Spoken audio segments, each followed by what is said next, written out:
자, 그러면 이제 미수금과 미수수익의 차이에 대해서 이해했고, 다시 또 선급금과 선급비용이라는 당좌자산 또 공부하겠습니다. 이것도 두 앞에서 미수금과 미수수익의 비교하고 아주 비슷합니다. 하나는 선급금은 너무 확실합니다. 선급금, 다시 말해서 선급금은 계약금이다. 네. 우리가 이제 상거래를 하다 보면 이런저런 계약금을 주는 경우가 많아요. 계약금 주는 거 다 선급금이에요. 네. 자, 계약금 성격으로 미리 지급한 대금을 선급금이라 한다 이거예요. 그래서 선급금만큼의 자산을 우리가 청구할 권리가 증가했으므로 당좌자산 계정으로 봅니다. 자, 계약금을 지급하면 선급금 계정 차변에 회계 처리한다. 예, 선급금 당좌자산입니다. 우리가 왜 이건 당좌자산으로 보느냐 하면은 선급금이라는 건 계약금을 준 거기 때문에 거의 다 1년 안에 그 거래가 다 성사가 끝나요. 예, 그렇기 때문에 당좌자산, 유동자산의 당좌자산으로 봅니다. 예. 그러니까 선급금 같은 경우는 이제 그 계약금과 관련된 개정 과목으로서 선급금에 반대되는 개정 과목이 부채에서 나와요. 뭐가 있을까요? 선수금이라는 게 있습니다. 네. 그건 또 계약금이에요. 근데 우리가 받은 거 그거는. 그래서 선수금은 부채로서 대변에 기록을 할 것이고 선급금은 이 차변에 일단 기록을 합니다. 그러니까 발생을 했을 때는 차변이고 나중에 대변에서 소멸이 되죠. 그래서 지금 여기 이 예제는 보통 예금으로 선급금을 이체 지급했을 때 차변의 선급금 뭐 10만 원이면 10만 원, 대변의 보통 예금 10만 원. 그러니까 보통 예금 계좌에서 이체하여 지급했다. 그런 거래죠. 네. 자, 그다음에 그러면 이제 계약금을 지급했으면 그 거래가 이제 마무리되는 단계가 있지 않습니까? 예. 상품이라든가 또는 원재료를 살 때 계약금을 줬다면 그것이 이제 상품이 또는 원재료가 인수되는 시점이 있다 이겁니다. 그 인수가 됨으로써 이 거래는 이제 종결이 되는 거죠. 자, 그래서 과거의 계약금과 관련된 상품이나 원재료를 인수하면 이때는 어떻게 회계 처리하느냐? 이렇게 회계 처리한다 이거예요. 자, 상품이나 원재료는 이제 바로 뒤에서 배울 재고 자산입니다. 그래서 자산 증가 만약에 100만 원어치가 들어왔다. 그러면 상품 100만 원 차변에 이렇게 기록이 되겠고요. 대변에는 선급금 아까 10만 원 받았으니까 선급금 10만 원. 그러니까 선급금이 이때 차변의 자산으로 잡혔다가 이때 대변으로 가서 소멸이 되는 거죠. 그러면 나머지는 외상으로 샀답니다. 그러면 이제 상품이 이제 100만 원이 들어왔으면 그 전에 선급금, 계약금 10만 원이 있었고 10만 원이 그래서 자산 감소시키고 나머지는 부채가 발생하는 거예요. 90만 원은 외상으로 했다. 그래서 차변에 자산 증가 100만 원, 대변에 자산 감소 10만 원에 부채 증가 90만 원. 이런 식으로 회계 처리가 된다. 만약에 현금으로 90만 원을 지급했다. 그러면 대변에 외상 매입금 대신에 현금 90만 원. 자산 감소가 되겠죠. 그래서 선급금도 이처럼 자산이 발생했다가 그 거래가 성사가 끝나면은 대변에서 소멸이 되죠. 소멸이 됩니다. 자, 아무튼 여러분 선급금은 계약금을 지급한 것들은 다 선급금이에요. 그리고 계약금을 받은 것은 선수금이다. 이렇게 같이 알아두시면 되겠습니다.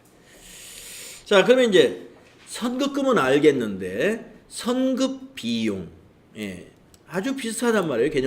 개정 과목 이름이 선급 비용은 무엇이냐? 선급 비용은 당기에 이미 지급한 비용 중에서 차기에 속하는 부분을 계산하여 차기로 이연시킨다 이랬습니다. 당기에 지급한 비용 중에서 차기에 속하는 부분을 계산해 가지고 차기로 이연시킨다 이거예요.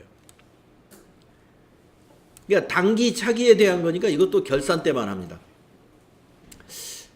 반드시 그런 건 아니지만 대부분 결산 때 하게 되는 거예요. 그래서 차변에는 선급 비용이라는 당좌 자산으로 처리하고요. 대변에는 단기의 비용으로 비용 개정 과목을 이용합니다. 차변에는 단기의 비용에서 차감하는 거죠. 그래서 대변에 비용 개정 과목이 오는 거예요. 자, 이걸 한번 예를 들어보겠습니다. 이게 지금 비용 지급시라고 했는데 여기서 이제 임차료하고 보험료인데 보험료로 한번 예를 들어볼게요. 보험료를 비용 지급시 보험료 이거 아마 여러분 이해하기 쉽습니다. 대변에 보통예금 오는 거.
네, 요게 이제 지급시 회계 처리라는 겁니다.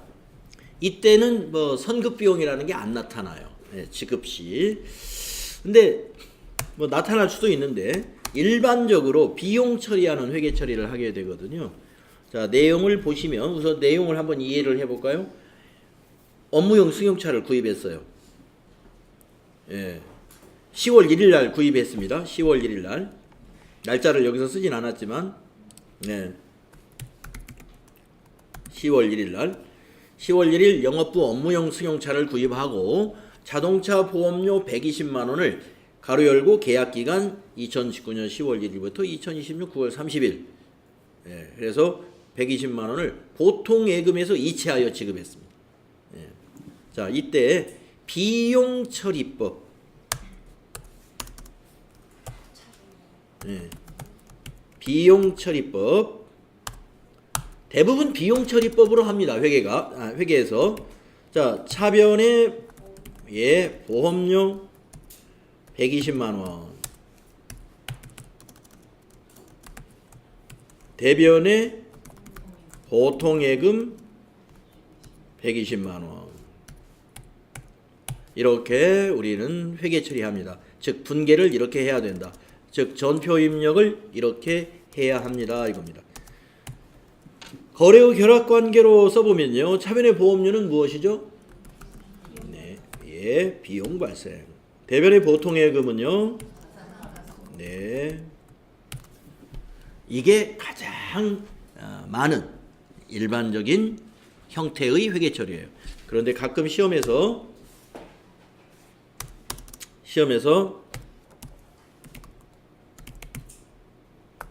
자산으로 처리하시오 이렇게 문제가 나와요. 예, 아주 가끔 이런 문제를 내놓고 자산으로 처리하시오. 아니 보험료를 비용 처리해야지 왜 자산 처리해야지? 비용을 자산 처리하라 그러면 그때는 무조건 선급 비용입니다. 그것이 보험료가 됐든 임차료가 됐든 비용인데 지급 내용을 보니까 거래 내용을 보니까 비용을 지급한 내용이에요. 그런데 문제에서 자산으로 처리해라. 선급 비용이면 무조건 맞아요. 지금 이 경우가 그런 경우입니다. 예. 차변이 선급 비용 120만 원.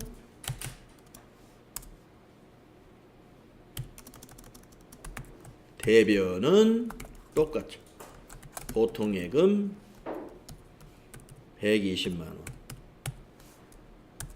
차변의 선급 비용은 이게 자산이에요. 우리가 지금 배우는 당좌 자산. 자산 증가, 자산 감소.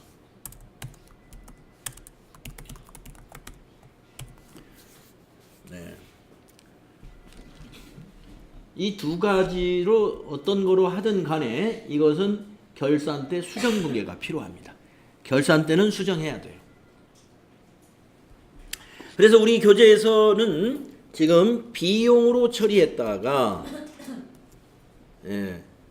이렇게 비용으로 처리했다가 결산 때 수정하는 것으로 문제가 나왔습니다. 여기서 이제 결산 때 수정하는 것으로 예시가 그렇게 되어 있습니다. 그래서 보시게 되면은 자 비용 지급 시 차변의 비용 계정 즉 보험료 120만 원, 대변의 보통예금 120만 원 이렇게 했다가 위로 좀 올려볼까요?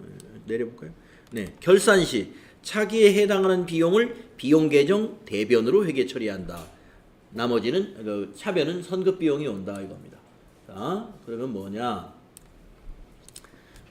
자, 이제 결산할 때는 수정 분계가 필요해요.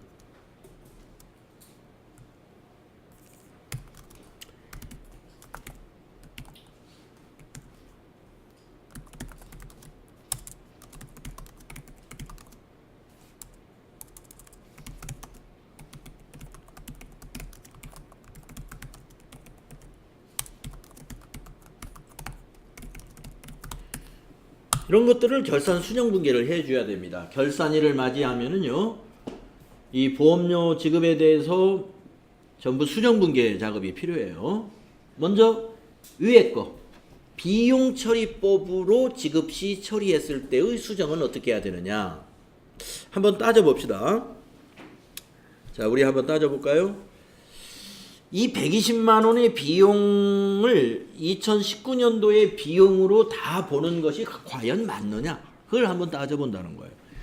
왜냐하면 보험 기간이 2019년 10월 1일부터 2020년 9월 31일까지입니다. 그런데 120만 원이니까 월 10만 원 꼴인데 그걸 몽땅 단기의 보험료로 처리했다는 것은 현금주의로 처리했다는 거예요. 현금은 단기에 나갔어요. 그러니까 현금주의라면 이게 맞지만 우리 기업회계 기준에서는 발생주의로 하라 이렇게 되어 있단 말이에요. 그러면 발생한 것만 그게 무슨 말이냐? 단기의 비용은 10월 1일부터 12월 31일까지만이 단기 비용인 거예요. 그것만 비용 처리해야 맞는 것이죠. 그러면 계산하기 쉽게 1년에 120이니까 이게 지금 3개월이지 않습니까? 3개월이면 딱 30만 원이죠. 그러면 여러분이 30만 원만 비용으로 처리를 하려고 한다면 이걸 어떻게 고쳐야 되느냐? 여기 보험료 120만 원 중에서 뭐 얼마를 빼줘야 돼요? 90만 원을 빼줘야 되죠. 그래서 이 90을 대변에다 기록하는 거예요. 대변에 보험료 90만 원. 비용 발생은 차변인데 대변에 보험료라고 적으면 비용 소멸이 됩니다. 비용 소멸. 그리고 차변에 오는 것이 이거는 차기 거의 비용이었다 해서 선급 비용 90만 원. 아시겠죠? 이렇게 고쳐줘요. 차변에 선급 비용 90만 원. 잘 써볼게요. 네.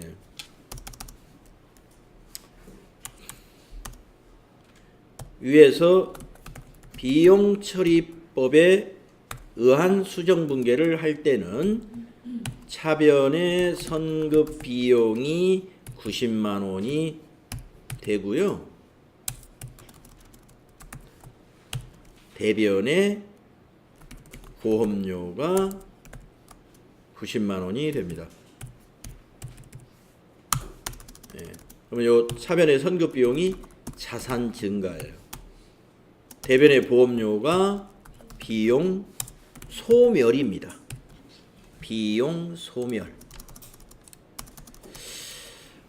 제가 앞에 시간에 지난주에 여러분에게 이 자산을 공부하는 것이 굉장히 중요하다.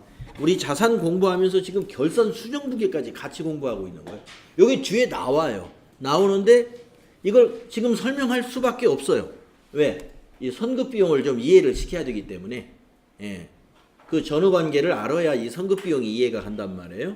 뒤에 나오는 결산 수정분계가 이건데 이거 뒤에 나오는 거예요. 근데 그때는 여러분 지금 이해하면 뒤에 가서는 그냥 살짝 넘어가도 됩니다. 자 이렇게 해주면 어떻게 될까요? 장기의 손익계산서에 이날 10월 1일 날에는 비용이 손익계산서에 120만 원 비용 발생했다가 결산일 날 대변의 보험료 90만 원을 처리해버리니까 비용이 소멸돼가지고 손익계산서에는 보험료가 얼마로 지금 나타나 있을까요? 30만 원으로 나타나게 되는 거죠. 그래서 맞게 되는 거예요, 그게. 그리고 차변에는 이것을 선급비용이라는 자산으로 잡아줍니다. 선급비용 이때 쓰는 거예요. 우리 책에서는 지금 이걸 기준으로 설명한 거예요. 이걸 기준으로. 그러니까 우리 책에서 보면 보험료 지급 시 이걸 설명했고 결산 수정분계는 이렇게 하는 것이다. 비용 처리법을 기준으로 설명을 하는 거예요. 그런데 그 반대의 경우도 있어요. 자, 그래서 이번에는 이거 자산으로 처리했을 때의 결산 수정분계는 어떻게 해야 되느냐?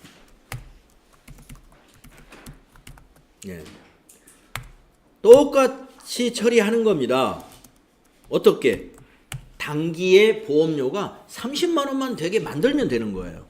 그러면 어떻게 해야 될까? 자, 비용을 하나도 처리 안 했어요.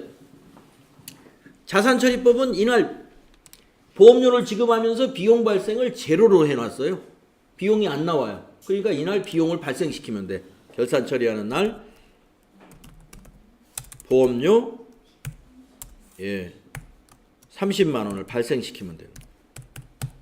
비용을 발생시켜야 되잖아요.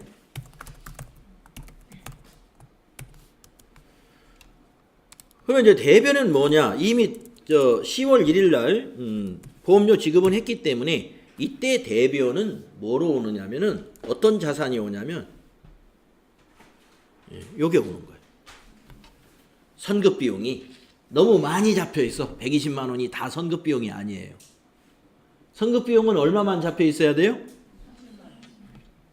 90만 원. 선급 비용은 90만 원만 잡혀 있어야 원래 맞는 거예요. 근데 여기 자산처리법은 보험료 지급하는 날 선급 비용을 120을 잡아봤잖아요. 그러니까 90만 원 되게 만들려면 이걸 어떻게 해야 돼요? 30만 원을 줄여줘야 되죠. 그렇죠?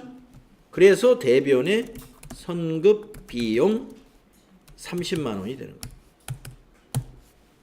30만 원. 그래야 이제 선급 비용이 90만 원으로 조정이 되는 거죠. 자산 감소.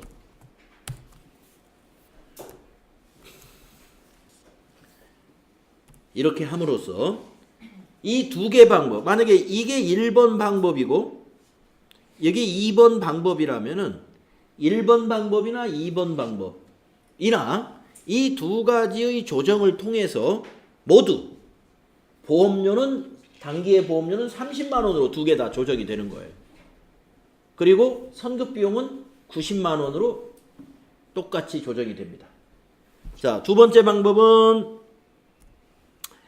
자산 처리를 120을 했다가 나중에 자산 감소를 30을 되니까 선급 비용은 당연히 90만 원이 되는 것이고, 첫 번째 방법은 보험료를 120 처리했다가 나중에 90만 원으로 보험료를 소멸시켜 주니까 보험료가 30만 원으로 조정이 되는 것이고, 두 개 다 결과는 똑같아요. 손익계산서에 반영되는 보험료는 두 가지 방법 다 보험료는 30만 원.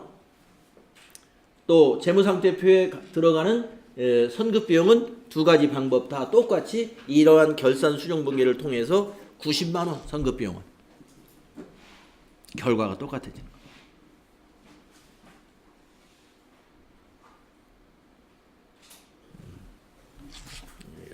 T 계정을 그래서 전기까지 해보면 결과가 똑같다는 걸 확실하게 증명할 수 있는데 뭐 그렇게까지 여러분에게 설명 안 드려도 두 가지 방법 다 결과가 똑같구나 하는 걸 아실 거예요. 이것이 이렇게 수정되는 것이나 이것이 이렇게 수정되는 것에 따라서 보험료는 똑같이 30만 원, 선급 비용도 두 가지 방법이 똑같이 90만 원으로 결론이 나는 겁니다.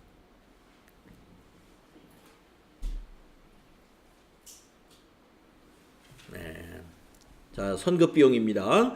그래서 우리 시험에서는 이제 우리가 가장 흔히 있을 수 있는 보험료가 가장 많이 나오고요. 가끔 임차료, 임차료도 선불로 지급하는 경우에 이게 나오는데 임차료 선불로 지급하는 사례가 그렇게 많은 것 같지는 않아요. 많은 것 같지 않기 때문에 대개 선불로 지급하는 게 보험료라는 비용이 가장 많습니다. 그래서 보험료가 선급 비용으로 많이 등장을 하게 될 거예요. 요거 여러분 선급 비용은 당좌 자산이다. 예. 자 이제 마지막 당좌 자산이 남았네요. 가지급금. 네, 가지급금. 네, 금전의 지급이 있으나 그 계정 과목이나 금액이 확정되지 않을 경우 사용하는 일시적인 계정 과목이며 그 내용이 확정되면 본래의 계정으로 대체해야 됩니다. 네. 가지급금.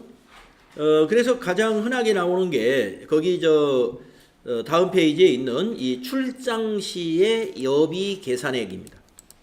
네. 예, 여기서 계산액이라는 것도요. 예, 계자가 아이의 계자죠. 네. 자, 가지급금 설명하다가 다운이 됐는데, 네. 자, 그래서 출장 시 여비 계산액 지급할 때 차변의 가지급금, 자산 증가, 대변의 보통예금이라는 자산 감소, 보통예금 통장에서 이체하여 지급했다 이겁니다. 그래가지고 이제 직원이 출장을 마치고 돌아오게 되면은 여비를 정산하게 됩니다. 영수증 첨부해서. 그래서 이제 여비를 쓰고 왔는데 첫 번째 경우는 보니까 가지급금을 50만 원을 가져갔다고 볼까요? 그러면 차변에 현금이 들어왔다는 얘기는 뭐냐면은 남겨서 가져왔다는 얘기죠. 그러면 여비교통비로 가령 40만 원을 쓰고 10만 원은 회사에 현금을 반납했다는 거죠. 회수. 그래서 여비교통비 40만 원, 비용 발생, 차변에 현금 10만 원, 대변에는 가지급금이 50만 원이 되겠죠. 그래서 여기 지급할 때 50만 원을 지급을 했어요. 그리고 돌아와서 정산을 할 때 여비교통비로 영수증 가져온 게 40만 원, 그리고 뭐 현금을 10만 원을 회사에 회수를 시켰습니다. 그러면 가지급금 50만 원 이렇게 해서 출장 갔다 돌아오면 이 가지급금은 대변에 가서 상계 처리돼 버리죠. 그래서 임시계정이라는 것이죠. 네, 출장 한 2박 3일 다녀오는 사이에 없어지는 거예요. 생겼다가. 그래서 가지급금이 여비교통비로 대체되는 이런 분계를 우리가 하게 되는 것입니다. 또는 반대로 50만 원을 줬는데 여비교통비로 쓴 게 55만 원을 쓰고 왔어요. 그러면 여비교통비가 배터리 잠깐만요. 코드.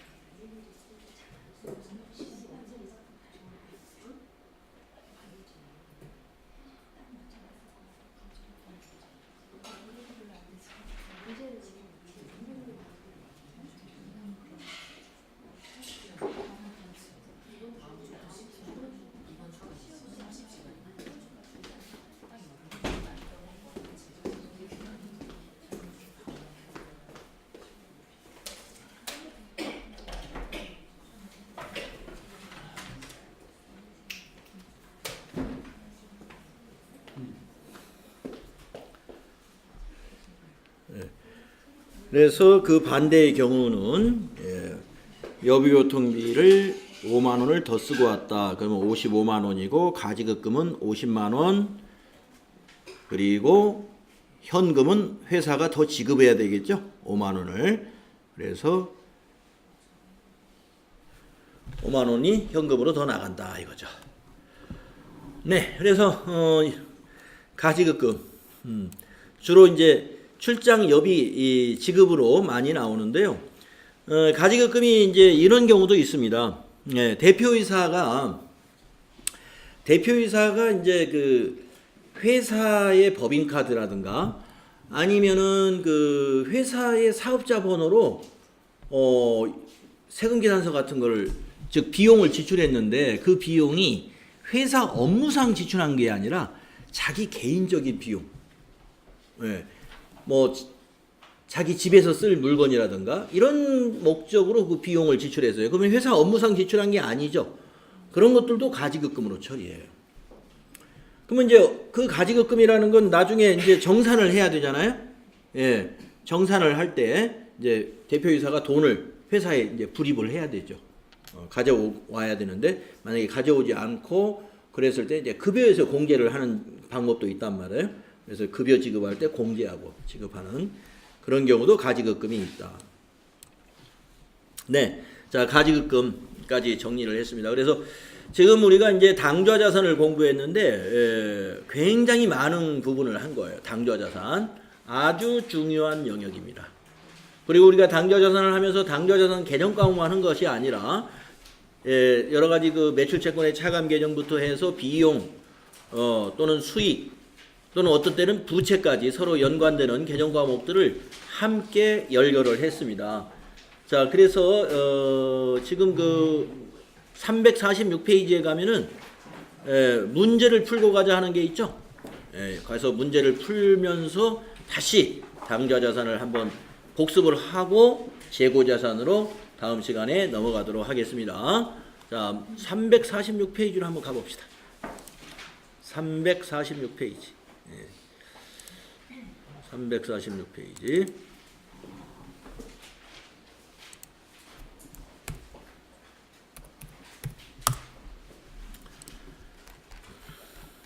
네, 당좌자산 문제 한번 다 같이 볼까요? 1번.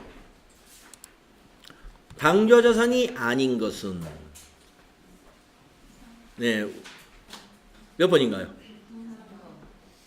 3번. 네, 3번은 다음 시간에 배울 재고자산입니다.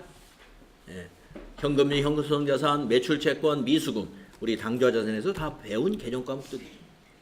다음 두 번째, 다음 중 개정 과목 성격이 다른 것은 단기 매매증권, 단기 대여금, 미수금, 선수금, 그죠? 예, 선수금은 유동부채예요. 예, 유동부채고요. 1, 2, 3번은 지금까지 우리가 배운 바로 당좌자산입니다. 다음에 다음 중 현금성 자산에 대한 설명으로 옳지 않은 것은 네, 옳지 않은 것을 찾아라. 큰 거래 비용 없이 현금이 전환된다. 이자율 변동에 따른 가치 변동의 위험이 중요하지 않아요. 취득 당시 만기가 3개월 이내. 예. 4번이죠. 예, 결산일이 아닙니다. 결산일이 아니라 취득 당시 만기일이기 때문에 4번이 틀린 거예요. 다음 4번. 다음 중 현금 과부족 계정의 과로에 대한 설명으로 옳지 않은 것은 자, 현금 과부족이라는 임시 계정에서 우리가 배웠습니다. 요 날짜에 여러분 좀 관심을 가져야 되고요. 10월 1일 날 현금 과부족 차변, 대변의 현금 이랬습니다. 예. 그러면 대변의 현금이니까 장부에서 현금을 줄였죠. 예. 대변의 이 분계를 할 줄 알아야 돼요. 10월 1일 날 분계가 뭐였느냐? 차변의 현금과 부족, 대변의 현금이었다는 거죠. 우리가 전기하는 것이 요 10월 1일 날 분계를 우리가 쓸 줄 알아야 돼요. 이게 차변의 현금 과부족 8만 원이고요. 대변의 현금 8만 원인 이 거래를 현금 과부족 계정에 전기할 때는 이렇게 전기가 되는 거예요. 그래서 제가 여러분에게 이런 문제를 소화를 시키려면은 전기하는 절차가 잘 이해가 돼야 된다 그랬죠. 자, 그러면 여러분이 이 분계에 대해서는 이제 해석이 가능하잖아요. 대변에 현금 8만 원을 기록한 것만 여러분이 생각하면 돼요. 장부에서 현금을 8만 원을 줄였다는 겁니다. 왜 줄였을까요?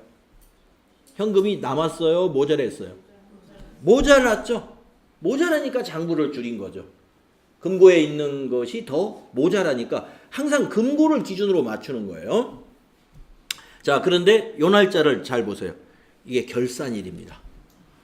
돈이 8만 원 모자란 것이 10월 1일 날 발견이 되었는데 12월 31일까지 못 찾았어요. 이유를. 그때는 뭘로 처리할까요? 예, 잡손실로 처리한다. 여기가 잡손실이 들어가는 거예요. 우리 배웠거든요. 예, 결산일까지 확인되지 않으면 현금이 부족한 부분은 잡손실로 처리한다.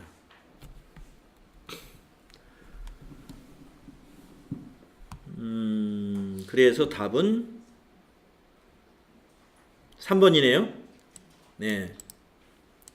결산일 당일에 실제 잔액이 장부상 잔액보다 당일이 아니다. 네, 3번 아니에요. 예, 2번이에요. 2번. 결산 시점까지 현금과 부족 8만 원의 원인이 밝혀지지 않아 잡손실로 회계 처리하였다. 예, 2번이 맞습니다. 당일날 8만 원이 부족한 것이 발견되어도 잡손실로 처리하는 건 맞아요. 당일날. 아시겠죠? 그렇다면 이것이 없었어야죠. 이게. 예. 이것이 없으면 당일날 현금이 그러면 현금 과부족 계정에 기록을 안 하죠. 잡손실에만 전기가 되지 현금 과부족이라는 건 나타날 일 이 그림에 나오질 않죠. 예. 그래서 어쨌든 3번은 안 됩니다. 2번이 맞습니다. 2번. 그러나 결산 당일에 현금이 부족한 것이 발견되어도 잡손실 처리한다는 것은 기억을 해주세요. 다음 5번. 주식회사 한국에서 발생한 아래의 거래를 분계할 때 차변 계정 과목으로 옳게 짝지어진 것은, 자, 가번을 보면요. 8월 13일 날 햇살은행에 7개월 만기로 정기예금으로 가입했어요. 현금 100만 원을 예치했습니다. 7개월 만기짜리 정기예금이다. 단기 금융상품. 예. 그냥 뭐 정기예금 해도 되는데 일반적인 정기예금은 1년 이상 하여튼 그냥 정기예금 해도 돼요. 단기 금융상품이라는 건 일단 알고. 다음에 9월 20일 만기가 12월 30일인 양도성 예금증서 5만 원을 50만 원을 취득했어요. 9월 20일 날 취득했는데 만기가 12월 31일이면 10월, 11월, 12월 3개월이 넘어요. 이것도 단기 금융상품이에요. 그 다음에 답은 10월 20일 날 거래처 주식회사 호소에 1년 이내의 상환 조건으로 현금 200만 원을 빌려줍니다. 대여금인데 1년 이내 상환이니까 단기 대여금. 네, 답은 단기 대여금. 그래서 답을 찾아보면 1번이 답입니다. 1번, 2번은 단기 금융상품이고 가번, 나번은 단기 금융상품, 다번은 단기 대여금. 자, 그 다음에 6번 문제. 다음 내용을 분계할 경우 차변에 기입되는 내용으로 올바른 것은, 자, 차변에 뭐가 오겠느냐. 단기간 내에 매매 차익을 얻기 위하여 상장기업 주식회사 한국의 주식 100주를 한 주당 만 원에 구입하고 매입 수수료 3만 원을 포함하여 현금으로 지급했습니다. 그러면 대변에는 현금이고 차변에는 단기 매매 증권하고 수수료 비용이 와야 돼요. 예. 그래서 4번. 다음에 7번. 주식회사 한국은 2019년 11월 14일 단기 투자 목적으로 주식회사 부산의 주식 100주를 주당 2만 원에 취득했고 이때 발생한 주식 거래 수수료는 4만 원이었다. 2019년 말 주식회사 부산의 공정가치가 주당 17,000원일 때 주식 평가 손익으로 오른 것은, 네. 자, 우리가 평가에 대한 얘기인데요. 이게 지금 장부에 얼마로 기록되어 있냐면 주당 2만 원으로 기록되어 있는 거죠. 예, 이 수수료는 비용 처리했기 때문에 단가에 영향을 주지 않습니다. 예, 주식거래 수수료 이거는 무시해야 돼요. 단기 매매증권을 취득할 때의 수수료는 비용 처리해버리죠. 예, 취득 원가에 포함을 안 해요. 그러니까 100주를 주당 2만 원에 산 것이 원가예요.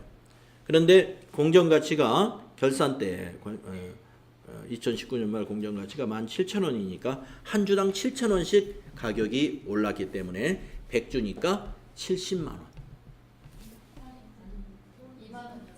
원. 3,000원씩. 예, 3,000원씩 하락을 했군요. 그럼 100주니까 30만 원. 30만 원의 손실. 그렇죠.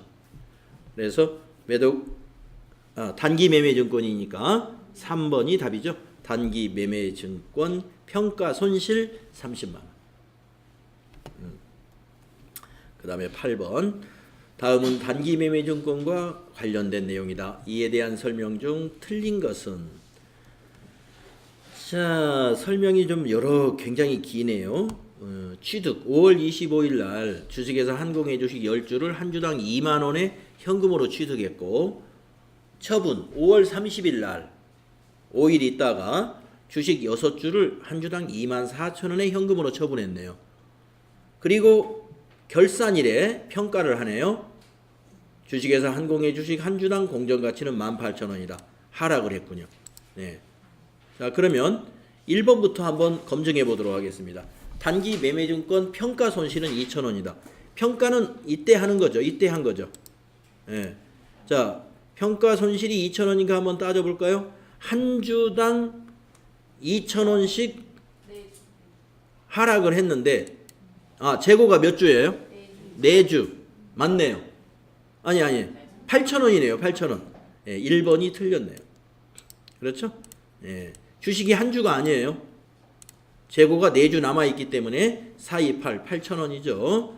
그래서 틀린 것은 바로 1번. 그러면 2번은 만나볼까요? 처분이익이 24,000원이다. 언제 처분을 했나요? 5월 30일 날. 네, 처분을 했는데 한 주당 24,000원씩 6주를 처분했으니까 한 주당 4,000원의 이익이 남은 거죠. 6, 4, 24, 24,000원. 맞았죠.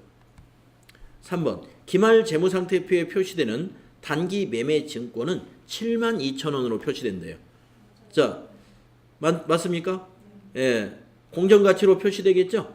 4주. 4 곱하기 18,000원. 4일은 4, 48에 32. 예, 72,000원으로 맞네요. 그 다음에 4번. 기말 현재 주식회사 한공의 주식 4주를 보유하고 있는 상태이다. 예, 맞습니다. 자, 9번 볼까요? 주식회사 한공은 2018년 12월 1일에 100만 원에 매입한 단기 매매 증권을 2019년 1월 31일에 80만 원에 처분했다. 이 경우 단기 매매 증권 처분 손익은 얼마인가? 단 2018년 12월 31일 공정가치는 90만 원이었답니다. 네. 네, 10만 원이네요. 왜 그러냐 하면은 처분은 80만 원에 했는데 결산 때 이게 평가가 되어 있단 말이에요. 90만 원으로. 네, 그러니까 90만 원과 80만 원을 비교해야 됩니다. 100만 원과 비교해서 왜 안 되는지 아시겠죠? 예, 결산 때 우리가 장부를 고치게 되거든요. 90만 원으로 고쳐져 있기 때문에 90만 원하고 80만 원을 비교해서 처분 손실 10만 원이 답입니다. 처분 손실 10만 원. 1번이 답이죠. 다음 10번. 다음 중 받으러움 계정의 대변에 기입되는 거래는 받으러움이 대변에 간다라면은 뭐 받으러움을 만기가 되었다든가 받으러움을 할인한다든가 받으러움을 배에서 양도할 때 대변에 가겠습니다. 1번. 상품 매입 시 발행한 약속어음이 만기가 되어 당좌예금에서 결제되었다. 우리가 발행한 것은 이건 받으러움이 아니에요. 지급어음 나중에 부채에서 유동부채에서 배울 거예요. 2번. 거래처에 상품을 매출하고 거래처로부터 약속금을 받았다. 이것은 차변의 받으러움이죠. 2번은 차변의 받으러움. 3번 상품을 매입하고 약속금을 발행했다. 이건 대변의 지급금. 대변의 지급금. 4번 상품 대금으로 받아 보관하였던 약속금을 거래처의 외상 매입금 상환을 위해 배서 양도하였다. 네, 배서 양도할 때는 대변의 받으러움이 맞습니다. 4번이 답이다. 다음 11번. 대손충당금의 과소 설정이 재무제표에 미치는 영향으로 바르게 나타낸 것은, 네, 이걸 여러분이 이제 이런 문제를 잘 맞춰내야 됩니다. 자, 대손충당금에 대해서 우리가 배웠습니다. 대손충당금은 자산의 차감 계정이에요. 자, 대손충당금은 매출채권을 차감시키는 거예요. 그런데 어떻게 했다? 과소. 대손충당금을 적게 설정했다는 거예요. 예. 그러면 자산만 우선 따져볼까요? 자산이 과대하게 표시되겠죠? 예, 매출채권이 크게 나타난단 말입니다. 그런데 우리가 대손충당금을 생각할 때는 상대 계정 과목이 있다는 것을 알아야 돼요. 대손충당금 설정할 때 차변에 뭐를 설정합니까? 비용을 감가상각비라는 대손상각비라는 비용을 설정하죠. 예. 비용은 어떻게 될까요? 비용은 적게 설정된 거예요. 대손충당금을 적게 설정하면은 비용이 차변에 대손충당금과 짝을 이루는 계정 과목이 차변에 대손상각비였단 말이에요. 판매관리비. 예. 대손충당금을 적게 설정하면 비용도 작게 잡힌 거예요. 그러면 비용이 작아지면 어떤 또 영향이 있느냐? 순이익이, 예, 이익이 반대, 비용하고 반대, 과대해지는 겁니다. 예. 그래서 대손충당금을 과소 설정하면은 재무제표에 미치는 영향이 이러한 영향을 미친다. 네. 그러면 1번부터 보겠습니다. 자산의 과소. 틀렸어요. 자산 과대니까. 2번 부채의 과소.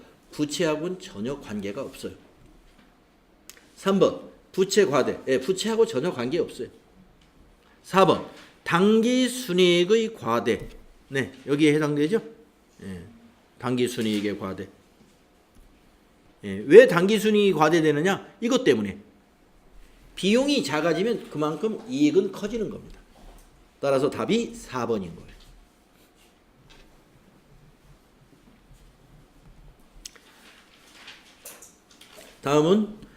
다음 대화 내용에서 밑줄친 가의 회계 처리 시 차변 계정 과목을 모두 나타낸 것으로 옳은 것은, 예, 밑줄친 가가 여기에 있습니다. 대손 처리하는 수밖에 없을 것 같습니다. 앞에 내용이 뭐예요? 김대리 상품 판매대금 100만 원의 회수가 어떻게 됐나? 회수 가능성이 없어서 대손 처리하는 수밖에 없을 것 같습니다. 그러면 대손 처리를 어떻게 하느냐 이거예요. 대손 처리할 때 차변의 계정 과목이 뭐가 올 수 있느냐 이겁니다. 자, 대손에 대비해 가지고 뭘 설정해 주죠? 우리가 전기 결산 때 대손 충당금 설정해 주죠. 그거를 먼저 상기시킨다고 그랬죠. 그러니까 차변에는 대손 충당금이 와야 돼. 대손 충당금, 대손 충당금, 대손 충당금. 예. 그러면 1, 2, 4번이 일단 대손 충당금이 다 들어가 있습니다. 자, 근데 대손 충당금이 모자랄 때가 있다고 그랬죠.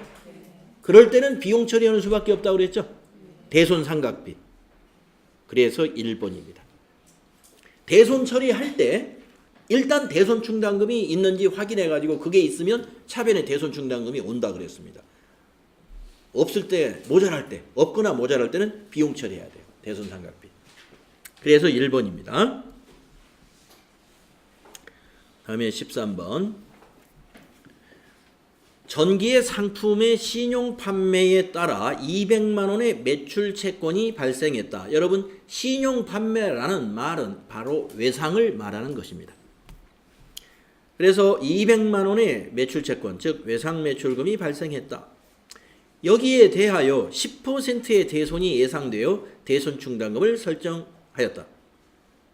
실제로 당기에 24만 원의 대손금이 발생하였을 때의 적합한 분계는, 자, 그러니까 전기에 말이죠. 200만 원의 10%를 대손 충당금으로 설정했습니다. 얼마 설정했어요? 그러면 20만 원 설정했습니다. 그런데 차기에 단기에 24만 원의 대손이 실제로 발생했어요. 그럼 모자라네요. 4만 원이. 예, 그걸 찾아보시면 답이 보이죠. 3번. 예. 자, 20만 원은 대손 충당금이 있으니까 차변에 대손 충당금 20만 원, 모자라는 4만 원은 대손 상각비 비용 처리하고 대변에는 매출 채권이 감소하는 겁니다. 3번. 다음 14번. 다음의 거래에 대한 분계로 옳은 것은 매출거래처의 파산으로 외상매출금 50만 원이 회수불능하게 되었답니다. 단 파산일 전에 설정된 대손충당금 잔액이 30만 원이 있답니다. 아까 13번 문제하고 똑같아요. 자, 대손충당금 30만 원 차변에 와야 되죠. 모자라는 20만 원은 어떻게 해야 돼요? 대손 상각비로 처리해야죠. 답이 몇 번이죠? 1번에 있습니다. 다음 15번. 다음 자료에 의한 대손 충당금 설정 분계로 옳은 것. 자, 대손 충당금 설정. 자, 기말 매출 채권 잔액이 1,700만 원이 있었대요. 기초 대손 충당금 잔액이 5만 원이 있었답니다. 기중에 회수 불능이 확정된 채권과 대손 처리한 채권이 회수액은 없다. 기중에 아무 변화가 없었어요. 단기 대손 충당금 설정액은 매출 채권의 1%랍니다.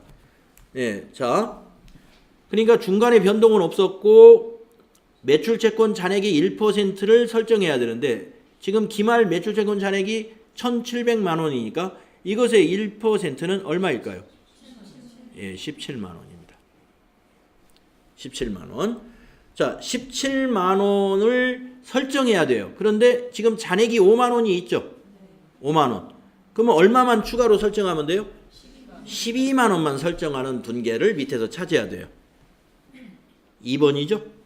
차변의 대손 상각비 비용 발생 12만 원, 대변의 대손 충당금 12만 원.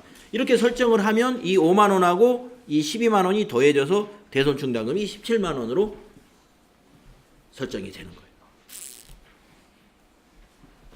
예, 이렇게 하실 수 있어야 되죠. 예. 문제가 많은가요? 아이고. 몇 번까지 있어요, 문제가? 33번까지요? 네, 그러면 쉬었다가 푸는 게 좋겠네요. 네, 쉬었다가 풀겠습니다.